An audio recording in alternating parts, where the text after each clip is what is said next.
Howdy. So today I'm going to talk to you about pond berm repair and why you remove all the trees, 100% of the trees off your pond berm. Hey guys, Doc, I'm back at the house, and the past, week and a half we've had pond berm repair done over at the farm property.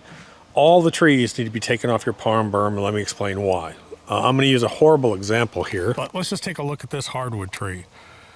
This hardwood tree, the rule of thumb is this is your drip line right here from side to side. And wherever your drip line is that's where your roots are going to extend to. So if you have a big hardwood tree that has, 15, 20 feet of limbs coming off, your roots are going to be down over here too. What does that mean? I'll show you here in a minute. I'll walk around our berm and show you some roots. But if that tree, those trees start to fall at all, those roots will come with it, and then the water will follow those root channels. Next, if that root or tree dies, or you cut it down and leave that root in there, and that tree root starts to rot, same thing, the water will follow and eventually compromise your berm. So the rule of thumb is all trees, both sides of the berm, have to be taken off. I put together a whole bunch of video. I'll just walk around and watch it if you want. If not, go watch your Netflix. Here we go. Hey guys, so this is one of the final days of the pond berm work. Ryan's out here and he's cutting the back. Now this is a cool season mix of fescue and winter rye. And I'm going to put some fertilizer down, nitrogen fertilizer, and we're going to start hitting this with humichar. And that's one of the things you guys need to start doing on your lawns this winter. Make your pH adjustments, make sure you get your pre-emergent down, and pump down the carbon. That's the time to do this. Pump down carbon all winter long. So this soil is just silty, dusty clay, and we're able to get grass to grow back here finally. But let me walk over here and show you the berm. So I'm here with Guy. Guy owns the company that's out here doing my pond berm. And Guy is the one that gave me the information. So I didn't know, if you have an inflow in a pond and an outflow of a pond, the Corps of Engineers technically controls your berm. Is that correct? Yes. Yeah, to a point.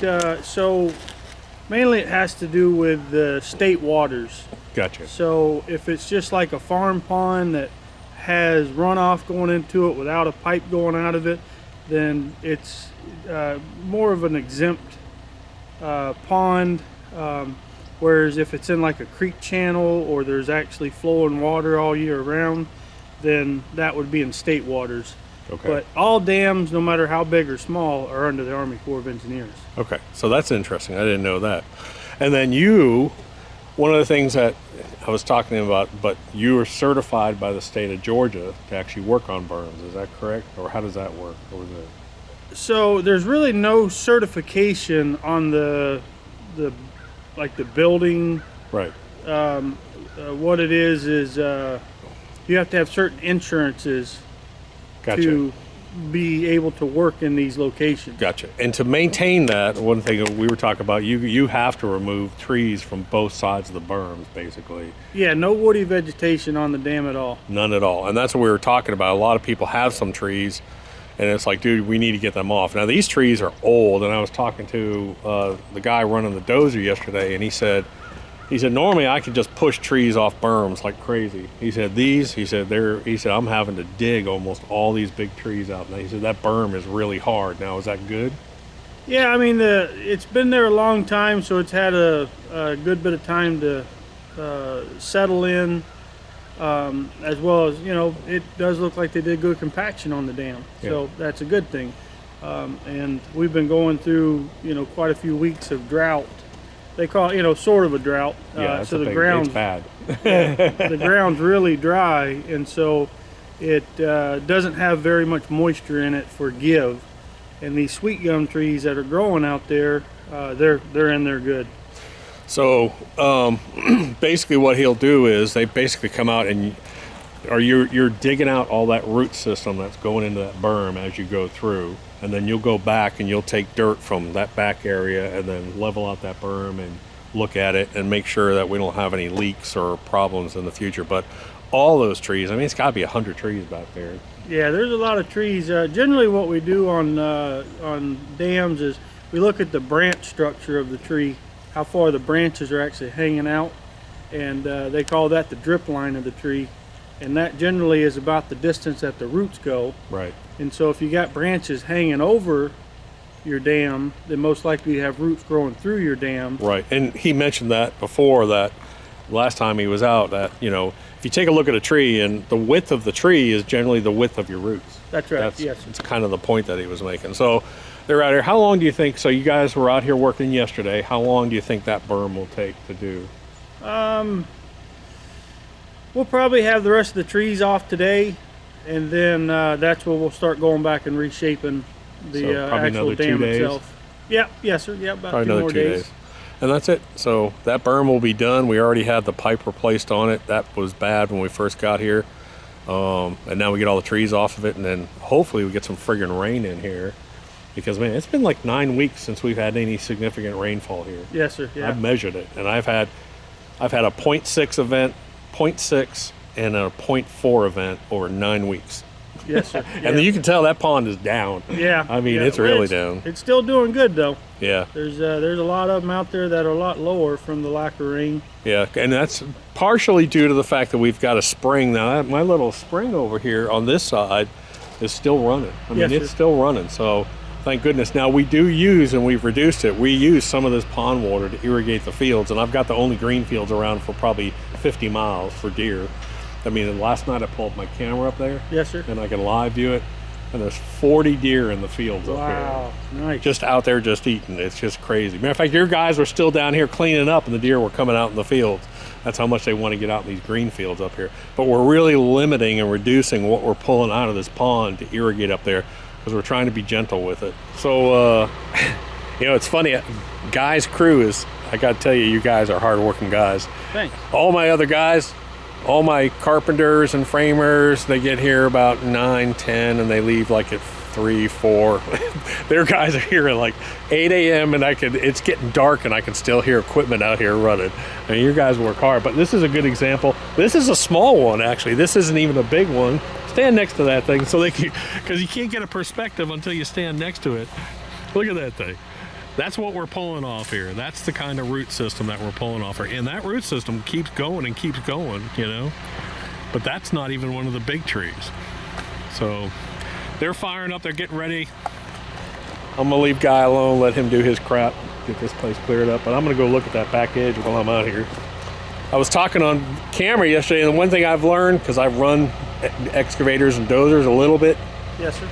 never walk behind an excavator, No, whatever you no, do. sir. Maybe I walk on around the edge and I make sure he sees me, and That's then I right. go. Here's a good example right here of these roots. Yep. So these roots Yeah, are because just- this root system, because we have to, it goes all the way over here, goes all the way over here, down over here. As a matter of fact, when I go my UTV, I actually drive over here because these roots are so prominent over here. They come through here, and that, look at the size of the tree. Those trees aren't even big trees. They're just moderate. These are just moderate sized trees, and you can see the root system in here. It's crazy. So we'll take a little walk. Let me look at my left berm. They're doing the outside of the berm first today, or this week. And as usual, there's always a repair on equipment.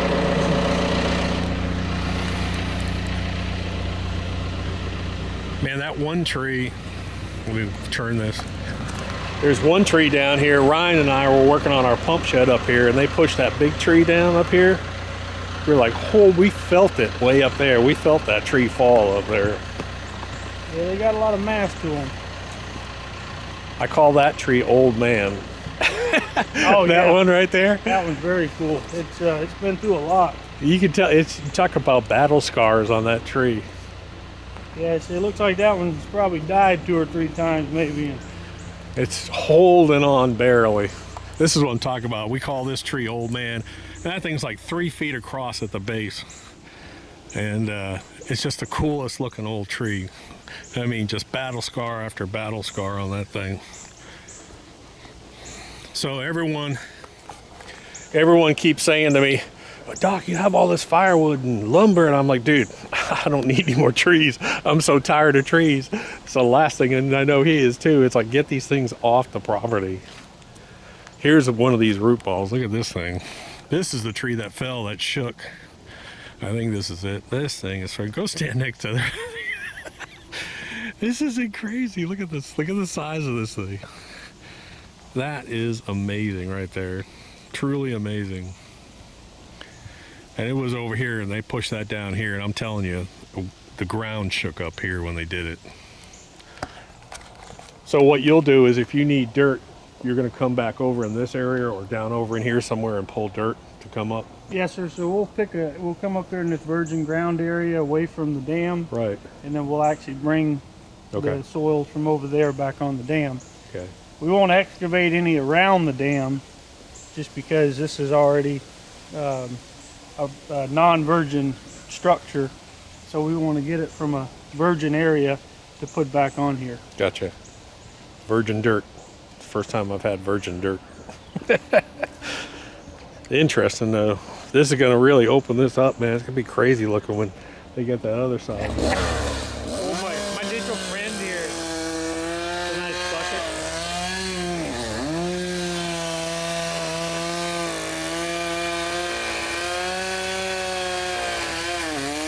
Think they know how to run a chainsaw? I think so. So let me just give you sort of a glimpse here.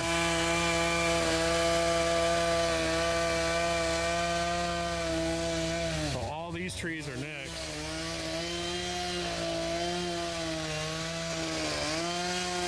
Good Lord, you need some firewood?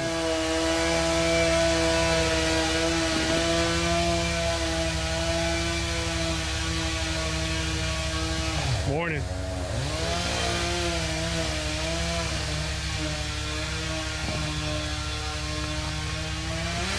I'm just gonna walk you down. You're with me real time here. Holy cow. Look at that. I mean, it's gotta be a 200-yard berm, so. But the size of some of these trees is what's so impressive. Even though it's not good for the berm. Now I will say, he said normally they could just come in here. He said he can normally just come in here and just basically just push trees over. He said they've had to dig almost every single tree, which is a good sign. He said this berm dirt is extremely hard. Good sign. But man, this just goes, look at this. Look at the size of some of the, look at that one up there. Look at that old, I call that old man. Look at that old man tree there. Isn't he cool? But I want to show you. Guess I won't be deer hunting this weekend. Good Lord. Can't get across my berm. I don't know what days they work either. I want to show you the root ball of this one tree. We heard this one tree fall and we were like, holy cow, that was an explosion.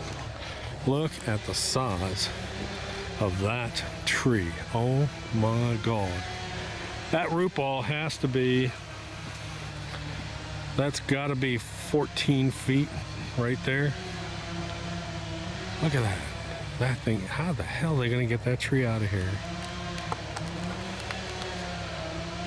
Oh my goodness. There goes another gnarly piece of equipment. Look at that grader there. Oh. That is cool as hell, dude.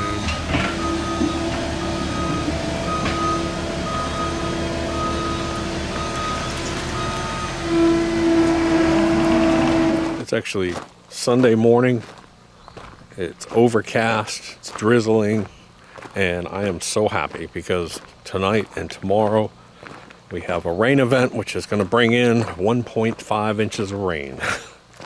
Man, we are dry. So anyways, let me show you where we are progress-wise here on the berm. So all the trees have been taken off the berm. You can see from way up there that we now have that ugly sort of bare berm look. So what we're going to do is we're going to come back in and we're going to heavily seed this in a grass. We'll probably start with a rye and then maybe switch it over to a fescue or something. We're going to turn this into a nice green berm, And then along the berm, we're going to put some decorative small trees, flowering trees. We're not going to plant anything that can grow big. So it'll actually look nice when you're looking across the pond. You'll actually have this nice green berm. It'll all tie in. But that's where we are. We're pretty much done. They just have to come back now and grab some of that, oh, excuse me, and grab some of that virgin dirt that he was talking about from back over there and come in and just sort of shape and fill the berm, and we'd be pretty much done on this thing. So I'm just going to walk down here and I'll show you. So you can see, I want to show you the back of the berm. Here's the back of the berm. They got to come get all this crap out of here. See these crap piles up here? They got to come remove all these crap piles. So your pond berm, especially if you have water coming in, but it has a drain tube.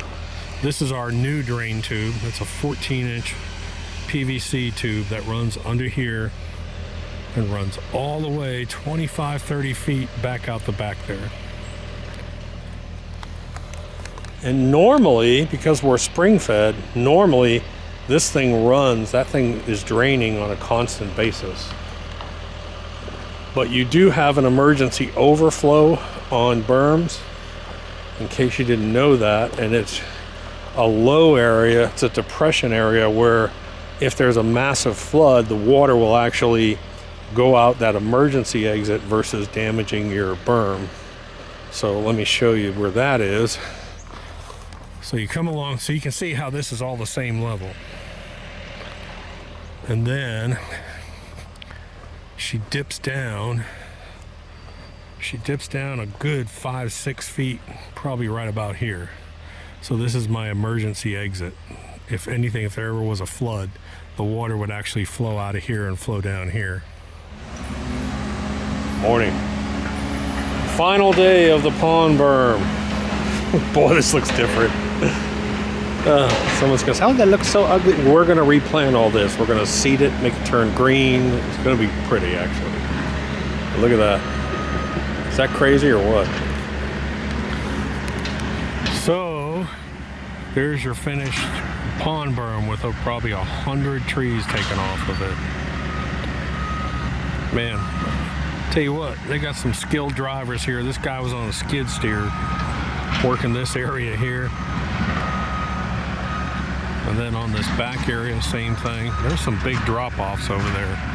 What I do like is I do like the fact that I have this area all opened up now. You know what I'm gonna put in here? I think that's where I'm gonna put my shooting range right there. That'd be a great place for a shooting range. I got this real high berm up here, and I wanted somewhere to put a shooting range, a pistol range. But you can see that dump truck. The tree truck and the dump truck have been running forever through here. I think that's going to be probably the second to last load that they're pulling off here. All in the junk, to the dump. You know that berm is packed down.